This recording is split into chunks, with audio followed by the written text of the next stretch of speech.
Renter forced to give up her cat under laws in South Australia, where landlords can refuse pets. When Jasmin Witham started renting in Adelaide, she was forced to make a heartbreaking decision. In South Australia, landlords can deny pets in their rental properties.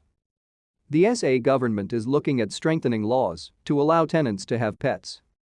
Victoria, Queensland and ACT have strong renter rights regarding pets. In order to move into her new home in Clovelly Park, the 27-year-old would have to give up her kitten Nina. To stay up to date with latest top stories, make sure to subscribe to this YouTube channel by clicking the button above this video.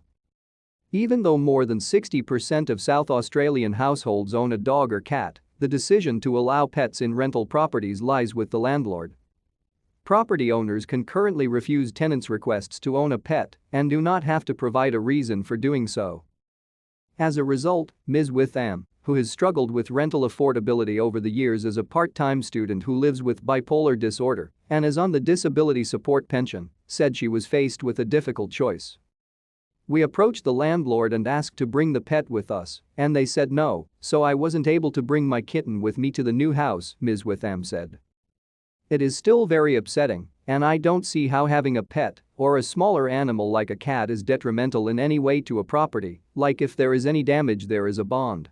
The South Australian government is currently looking at modernising the state's residential tenancies laws, which could see tenants allowed to rent with pets.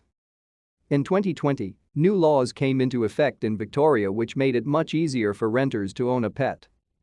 Now landlords are only allowed to deny a tenant's request for a pet if they receive approval from the Victorian Civil and Administration Tribunal. Queensland followed in 2021 by updating its legislation and stripping landlords of the right to refuse pets in rental properties without a reason deemed valid by the state government. In the Act, tenants still require consent of the landlord to keep a pet on the property, but tenancy agreements can no longer prohibit pets completely. If the landlord wants to refuse a pet, they have to take it to the Civil and Administrative Tribunal.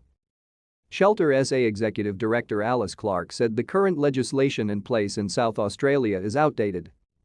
"The number of pet rentals that is listed is very low in South Australia, so yes, I think we should catch up," Dr. Clark said. "What we don't want is tenants hiding their pets, which we know happens frequently, so it would be great to have that all done transparently and responsibly by both sides." Considering what she could afford, Ms. Witham said finding a rental by herself was difficult and even finding a share house was hard.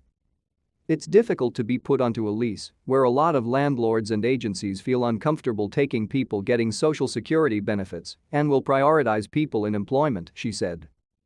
As Australia's housing crisis worsens, Ms. Witham hopes South Australia updates its laws to better protect both tenants and landlords.